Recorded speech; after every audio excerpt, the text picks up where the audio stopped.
बहुत सारे बच्चे कहते हैं सर आप कभी कभी ना कंपनी के बारे में तब भी जिक्र किया करिए जब उसमें ब्रेकआउट आता है। तो आज मैं आपके लिए एक ऐसी जबरदस्त कंपनी लेके आया हूं जिसका आज ही ब्रेकआउट हुआ है, तो आप इस पे अपनी निगाहें गाड़ सकते हैं। आप बने रहिए मेरे साथ इसकी पूरी जानकारी के लिए। अगर आपने मेरे चैनल को सब्सक्राइब नहीं किया तो फटाफट सब्सक्राइब करें ताकि आपको मेरी वीडियो के नोटिफिकेशन आते रहे। इसके लिए बेल आइकन को भी दबा दें। और हाँ, मेरा टेलीग्राम चैनल जरूर ज्वाइन करें क्योंकि वहां पर ढेरों आजकल मॉर्निंग अपडेट्स आ रहे हैं। मैंने आजकल स्क्रीन रिकॉर्डिंग वाले अपडेट देने शुरू कर दिए जिसके चलते सुबह ही बाजार का पूरा विश्लेषण कर देते हैं और उसमें और फीचर्स भी ऐड करता जा रहा हूं, जैसे ब्रोकरेज हाउस के टारगेट्स। इसके बेसिस पर आप अपनी खरीदारी को भी प्लान कर सकते हैं। उसका लिंक डिस्क्रिप्शन बॉक्स में। सावधान, फेक चैनल से डरें क्योंकि वो पैसे लेके आपको टेलीग्राम पे स्टूडेंट बनाए थे मेरे नाम से। मेरा टेलीग्राम चैनल बिल्कुल फ्री है, उसका लिंक डिस्क्रिप्शन बॉक्स में, उसी से उसको ज्वाइन करिए।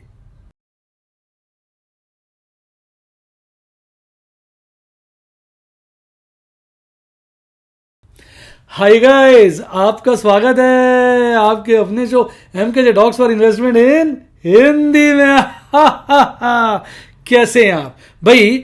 बढ़ने से पहले आपको एक अपडेट दे दूं, छोटा सा जीडीपी से रिलेटेड अपडेट है भाई। जो स्टैटिस्टिक्स मिनिस्ट्री का जो फर्स्ट एडवांस एस्टीमेट आया है जीडीपी का, उसके अनुसार 2021-22 में जो हमारा जीडीपी ग्रोथ एक्सपेक्टेड है वो 9.2% है। ये जनवरी 7 को यानी आज ही रिलीज हुई है। और ये जो एस्टीमेट है जो आरबीआई ने फोरकास्ट किया था उससे कम है। अच्छी बात ये मान के सोच सकते हैं कि 9.2% अपने आप में खासी बड़ा है, और बुरी बात ये सोच सकते हैं यार जो आरबीआई कह रहा था ये तो उससे कम है। कहीं ऐसा तो नहीं चीजें बदल रही हैं और आने वाले वक्त में और ज्यादा जीडीपी में कम ही ग्रोथ देखने को मिले। आइए बात करते हैं आपके फेवरेट सेगमेंट एमकेजे स्टूडेंट टॉक्स की। और मैं आपके लिए लेके आया हूं स्टूडेंट टॉक्स नहीं, मैडम करी स्टॉक टॉक्स। एमकेजे स्टॉक टॉक्स की तो आपने सही पहचाना। बढ़िया company Whirlpool of India limited. आपके सामने इसका मैक्सिमम चार्ट आप देख सकते हैं। ये एक ग्रोथ ओरिएंटेड कंपनी है, सदा ही इसका जो है ट्रेंड अपवर्ड का है। अगर लाइफ टाइम इसका लो देखेंगे तो 124 का है और हाई 2787 का है। मैं आपको एक साल का चार्ट दिखाता हूं। एक साल का हाई भी 2787 यानी लाइफ टाइम हाई इसी साल बनाया है। मजेदार बात है। और यानी पिछले साल जनवरी के महीने में ही इसने जनवरी 21 में अपना लाइफ टाइम हाई यहां पर बनाया था। उसके बाद गिरा, फिर एक अच्छी पकड़ पकड़ी, फिर गिरता चला गया। तो इस साल इस स्टॉक ने बड़ी पैथेटिक यानी 26% रिटर्न दी और जो लो बनाया 1712 का, और इस वक्त अपने लो पर अवेलेबल है। और लो भी इसने जो है रिसेंटली ही बनाया है। अब मैं क्विक ओवरव्यू दे देता हूं कंपनी क्या काम करती है। देखिए, रेफ्रिजरेटर्स बनाती है, वॉशिंग मशीन बनाती है, एयर कंडीशनर बनाती है, माइक्रोवेव बनाती है और स्मॉल अप्लायंसेस बनाती है डोमेस्टिक और इंटरनेशनल मार्केट्स के लिए। और जो ये सर्विसेज प्रोवाइड करती है व्हर्लपूल कॉर्पोरेशन यूएसए को और ग्रुप कंपनीज को in regard to product development and procurement services. तो एक मल्टीनेशनल कंपनी की सब्सिडरी है। मार्केट कैपिटलाइजेशन अच्छा खासा बड़ा है, 24,000 करोड़ का। आरओआई और रोस दोनों बड़े ही अट्रैक्टिव हैं। डिविडेंड यील्ड इसकी खासी कम है। ये कंपनियां कम डिविडेंड यील्ड देती हैं। सेल्स ग्रोथ आप देखेंगे बहुत अच्छी है, हालांकि कोरोना के चलते सारा पैटर्न खराब हो गया, लेकिन ट्रेलिंग 12 मंथ की अच्छी है। और प्रॉफिटेबिलिटी का ट्रैक रिकॉर्ड भी कोरोना के चलते काफी डिप्रेस हो गया और ट्रेलिंग 12 मंथ में भी -5% की ग्रोथ है। स्टॉक प्राइस जैसे अभी बहुत गिरा है, इसलिए 3 इयर्स, 5 इयर्स, 10 इयर्स तो अच्छा है, लेकिन 1 ईयर का -26% है। रिटर्न ऑन इक्विटी एक्सीलेंट है, हालांकि लेटली ये काफी गिर गई है। आइए शेयर होल्डिंग पैटर्न की तरफ देखते हैं। प्रमोटर्स यानी जो व्हर्लपूल कॉर्पोरेशन यूएसए वाली है उसके पास 75% होल्डिंग इसके अंदर है। डीआईज के पास स्टेबल स्टेक है 11.25% से ज्यादा का। एफआईज के पास थोड़ा सा स्टेक है करीबन 2.25% का, और ये इन्होंने लेटली घटा दिया। पब्लिक के पास भी एक बड़ा स्टेक है जो आजकल 11% के लपेटे में है। अब मैं ब्रेकआउट की बात करूंगा। देखिए, आप ध्यान से देखिए, बाजार में इसमें यहां पर एक पीक बनाने के बाद गिरावट ही ऊपर गया, नीचे का बोलिंजर बैंड टच किया, मिडल बोलिंजर बैंड काटा, फिर नीचे आ गया, फिर ऊपर चढ़ा, नीचे आया, फिर थोड़ा सा ऊपर गया, नीचे आया, फिर यहां तक गया। एक्चुअली क्या होता है, जब बाजार में एक लॉन्ग टर्म मंदी आती है ना तो मिडल बोलिंजर बैंड से पहले ही बाजार गिर जाता है। इस बार इसने मिडल बोलिंजर बैंड को छुआ और छूने के बाद आज ही इसमें ब्रेकआउट आया। आप देखिए कितनी बड़ी कैंडल बनी है, जिसके चलते middle Bollinger band decisively cross हो गया, बाजार बहुत ऊपर चला गया। और ये जो आप देखेंगे आज बढ़त आई है, एक बड़ी खरीदारी के साथ आई है, वॉल्यूम जो है बहुत बढ़ के सामने आया है। तो इसके चलते अब ब्रेकआउट तो आया, लेकिन ये फेक ब्रेकआउट भी हो सकता है। यानी अगर आपकी अब जो आने वाले कुछ दिनों की कैंडल मिडल बोलिंजर बैंड के ऊपर ही अपनी क्लोजिंग देती है, तो हम कह सकते हैं एक पे आउट फेक ब्रेकआउट नहीं है। अदरवाइज अगर ये वापस नीचे की तरफ भागता है तो फेक ब्रेकआउट भी हो सकता है। हालांकि बहुत सारे टेक्निकल एनालिस्ट का मानना है कि ऐसे शेयरों में तभी निवेश करना चाहिए जब वो अपना 200 दिन का मूविंग एवरेज काट दे। 200 दिन के मूविंग एवरेज से काफी नीचे ट्रेड हो रहा है शेयर। आज 1846 पर क्लोज हुआ है। 2147 का इसका जो है 200 दिन का मूविंग एवरेज है, यानी वहां से 300 रुपए के नीचे है। और इधर इसने डेथ क्रॉसओवर बनाया था, क्योंकि 50 डेज ईएमए ने 200 डेज ईएमए को काटा था। डेथ क्रॉसओवर तब बनता है जब short term moving average long term moving average को ऊपर से काटते हुए नीचे चली जाती है। यानी जहां कटिंग है, ये वाली कटिंग से पहले शॉर्ट टर्म मूविंग एवरेज ऊपर होती है, कटिंग के बाद नीचे होती है। तो ये इसका एक डेथ क्रॉसओवर कहते हैं। और गोल्डन क्रॉसओवर तब होता है जब शॉर्ट टर्म मूविंग एवरेज नीचे से लॉन्ग टर्म मूविंग एवरेज को काटते हुए ऊपर चली जाती है। जैसा कि आप यहां देख सकते हैं गोल्डन क्रॉसओवर बना था, लेकिन आप देखिए वो गोल्डन क्रॉसओवर टिक नहीं पाया। कुछ दिन बाजार भागा और फिर उतनी ही तेजी से डेथ क्रॉसओवर फिर से बन गया। तो स्टॉक चिंताजनक स्थिति में है। कोरोना के चलते डिमांड बड़ी इरेटिक हो गई है। माहौल ठीक होता है, लोगों की इनकम ठीक होती है, डिमांड बढ़ जाती है, अदरवाइज डिमांड गिर जाती है। तो ब्रेकआउट वाला भी बता दिया। आप अपने रडार पे रखें, अपनी रणनीति के हिसाब से इसको आप खरीदारी कर सकते हैं। आज देखेंगे एमएससीडी चार्ट पे लगातार बुलिश हिस्टोग्राम बन रहे हैं और आज जो है आरएसआई ने काफी इंप्रूवमेंट दिखाई है और एक अच्छे लेवल को यानी मिडल में आने की कोशिश कर रहा है 50 के लेवल पर। आपको ये स्टॉक कैसे लगा फटाफट कमेंट में बताइए। और आपके पास भी ऐसा कोई नगीना स्टॉक है जिस पर आप चाहे मैं वीडियो में डिस्कशन करूं तो फटाफट कमेंट में लिखिए। मैं अगली वीडियो में आपका नगीना स्टॉक लेकर आऊंगा। आइए अब बात करते हैं देश की आन बान शान और हमारी जान निफ्टी 50 की। किसमें? बाजार में हलचल। तो हलचल है जी, हलचल है, सारी बातें कलचल हैं। कहने का मतलब इतनी ज्यादा हलचल है कि सारी बातें उलट पुलट हो रही है। ऑपरेटर ने बाजार में उल्टा पुल्टा किया हुआ है। हालांकि कल अंतरराष्ट्रीय बाजारों में सुबह मैंने टेलीग्राम चैनल पे अपडेट दिया था, आपको बताया था किस तरह से अंतरराष्ट्रीय बाजार कल धाराशायी होके पूरे विश्व में गिरे थे और सुबह भी मूड माहौल थोड़ा सा नॉर्मल था। लेकिन हमारे बाजारों ने आज बहुत ही कमाल दिखाया। आज बाजार ने एक अच्छी गैप अप ओपनिंग लगभग 52 पॉइंट की करी और खुलते ही आज का पीक बनाया 17,905 का। जब 17,905 का पीक बन गया था, कट गया था, तो आदमी ऐसे देख रहा था, ये कट्टा, अरे कट्टा 18,000, लेकिन कट नहीं पाया। उसके बाद पीक बनाती धड़ाम से गिरा और आज का बॉटम 17,704 पे आ गया। जब 17,704 पे आया तो लोगों को लगा कट्टा जी, नीचे कट्टा, पर ऐसा कुछ नहीं हुआ। साला बाजार वापस वहां से भागा, हल्का गिरा, फिर एकदम भाग लिया और अल्टीमेटली आप देखेंगे 17,800 के ऊपर क्लोजिंग दी। कल की क्लोजिंग जो थी 17,800 से नीचे थी और आज एक 17,800 जो कि एक साइकोलॉजिकल लेवल है उसके ऊपर क्लोजिंग दी। 66-67 पॉइंट बढ़कर 0.38% की बढ़त के साथ आपको उल्लू बनाता हुआ भागता हुआ चला गया। प्रॉब्लम इस वक्त बाजार में ये आ रही है कि सारी तरफ नेगेटिव न्यूज है, तो जो शॉर्टरिए हैं, शॉर्टिए होते हैं ना, शॉर्टिए, वो बराबर शॉर्ट करते हैं बाजार जैसी चढ़ता है।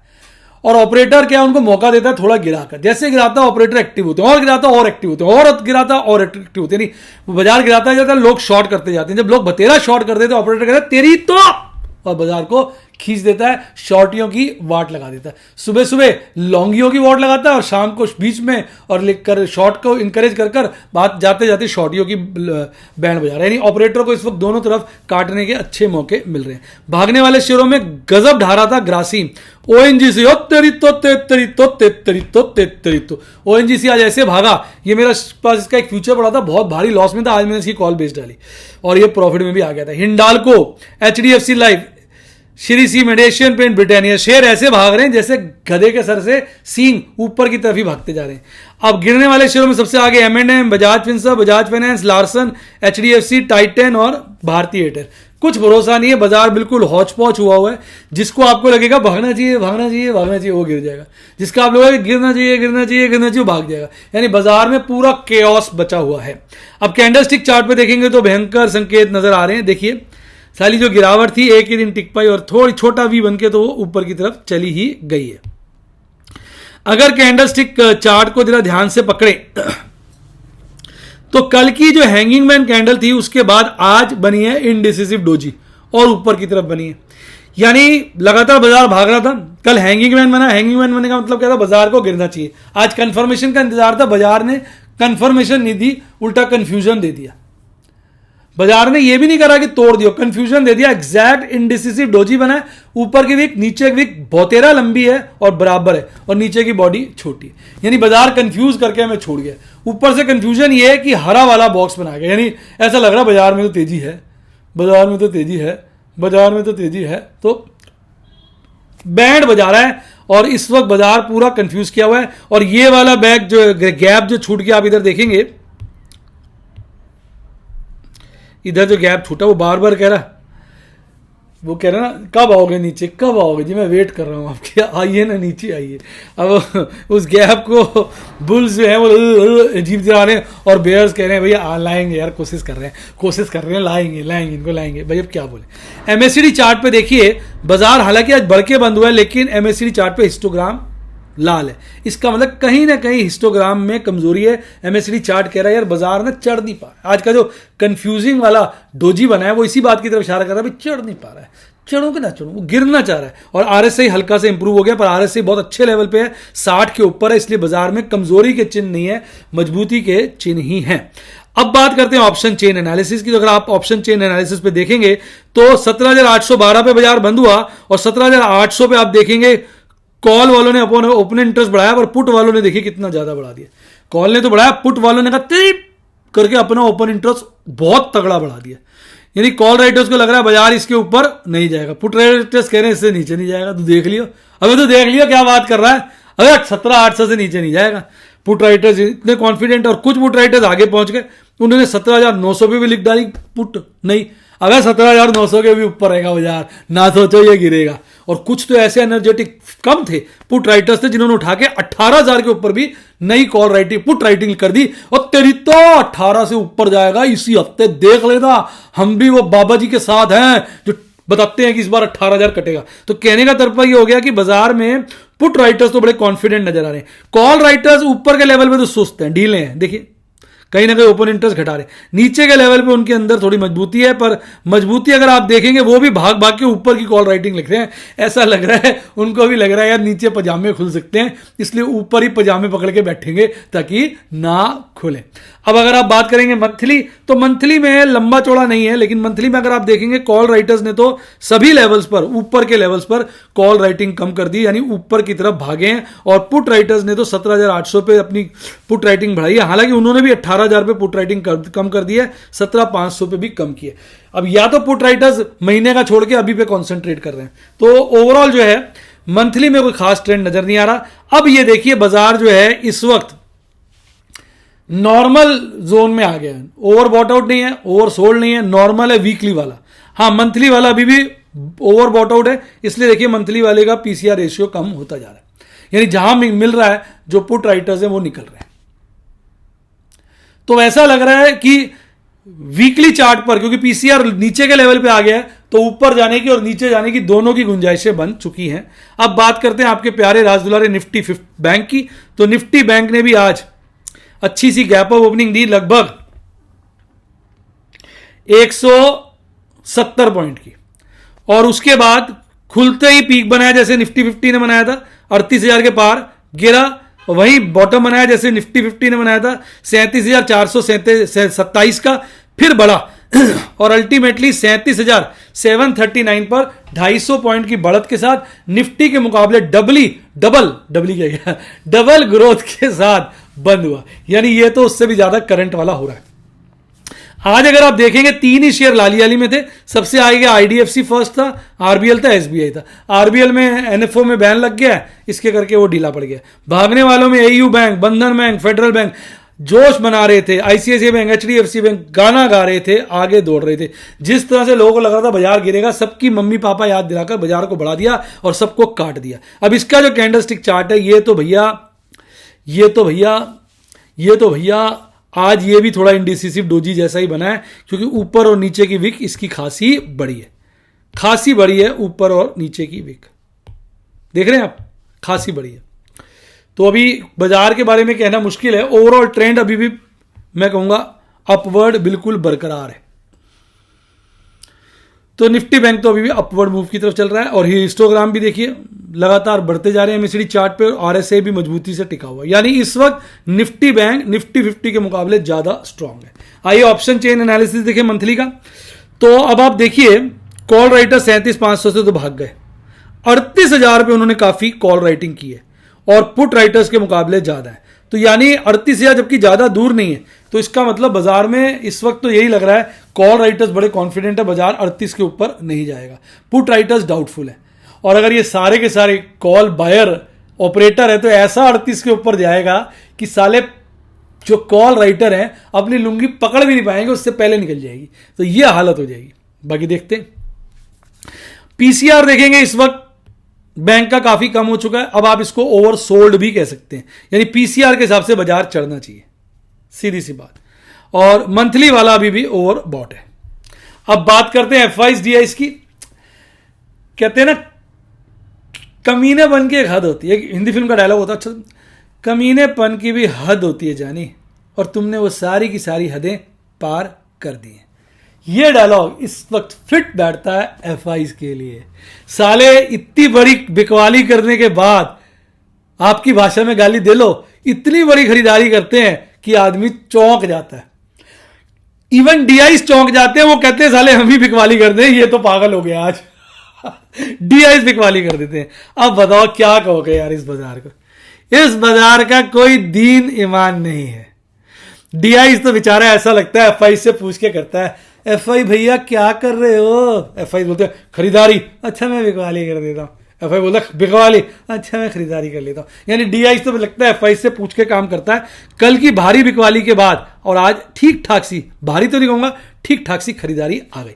अब बात करते हैं प्रभु के आशीर्वाद की, प्रभु की कृपा की, प्रभु की कहना चाहिए गुड विशेष की, और आपकी भी गुड विशेष की। आज बड़े दिनों के बाद 1 लाख से ऊपर का प्रॉफिट कमाया है, यानी ठक 1 सेंचुरी लगाई है।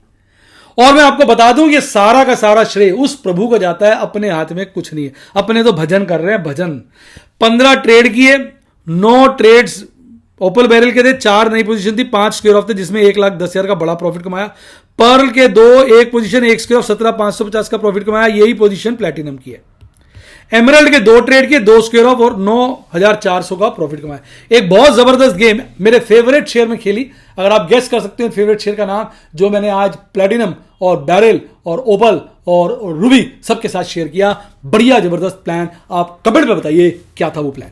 और मदरसन सुमी की मैंने पुट को स्क्वायर ऑफ किया, उसमें 30,800 बचे। टाटा मोटर्स की पुट को कॉल को स्क्वायर ऑफ किया, 36,480 बचे। टाटा मोटर की पुट को स्क्वायर ऑफ किया, 23,370 बचे। इंडसइंड बैंक की पुट को स्क्वायर ऑफ किया, 17,550 बचे। जेएसडब्ल्यू की पुट को स्क्वायर ऑफ किया, 2,430 बचे। देवयानी के 100 शेयर अभी खरीदे थे, 168 के बेच दिए 182 के लगभग। इसमें कितने का प्रॉफिट हुआ? 1,400 का। छोटे प्रॉफिट से काम चला रहा हूं। मैसडॉग 175 का था, 285 बेचा, कितने का प्रॉफिट हुआ? 8,000 का प्रॉफिट होता है। ये थे आज के मेरे छोटे प्यारे बढ़िया से ट्रेड। अब मैं आपको बता दूं भैया बाजार बड़ा गमगीन है, बड़ा खतरनाक है। कोरोना का केसेस लगातार बढ़ रहे हैं और बाजार भी बढ़ रहा है। कोरोना बढ़ रहा है, बाजार बढ़ रहा है, फेड दिखते कर रहा है, बाजार बढ़ रहा है, यानी बाजार सिचुएशंस के अगेंस्ट बढ़ रहा है। ऑपरेटर ऐसा ही करता है, हम लोग पोजीशनें नहीं ले पा रहे, हम मौका देख के शॉर्ट कर रहे हैं, ऑपरेटर बाजार भगा रहा है। हम लॉन्ग कर नहीं रहे हैं, तो जब तक हम लॉन्ग नहीं करेंगे बाजार भागेगा भागेगा भागेगा और हमारी लगाएगा लगाएगा लगाएगा। तो भैया अगर सभी बाजार को गिराना चाहते हो तो एक बार कर डालो ना खरीदारी दबा के, बाजार गिर जाएगा। विश्वास ना हो तो ट्राई करके देखिए। और मैं आपको बता दूं ऐसे ट्राई करके देखिए, मैंने बोल दिया ऐसे ट्राई शेयर बाजार में करेंगे तो आज नहीं तो कल लुंगी पुंगी सब जाएगी खुल। इसलिए बढ़िया है, पहले सीखें फिर करें। सीखने के लिए आप मेरी वीडियोस देखें और लाइव डेमोस्ट्रेशन देखें, जब रिस्क रिवॉर्ड समझ में आए तभी ट्रेड करें। इसके लिए आप मेरे को यूट्यूब पे ज्वाइन कर सकते हैं, सब्सक्राइब के साथ ज्वाइन का बटन है ठोक दीजिए, या व्हाट्सएप पे ज्वाइन करिए 7011 323 077 70 11 323 077। डिस्क्रिप्शन बॉक्स में भी दिया हुआ है। अच्छा डीमैट अकाउंट खुलवाना है, लिंक डिस्क्रिप्शन बॉक्स में। अच्छी किताबें पढ़नी है, लिंक डिस्क्रिप्शन बॉक्स में। मेरा फ्री वाला टेलीग्राम चैनल बढ़िया सा ज्वाइन करना तो लिंक डिस्क्रिप्शन बॉक्स में। इसी के साथ साथ bye bye, God bless you, happy investing. और आप स्टॉक मार्केट के बेताज बादशाह बने।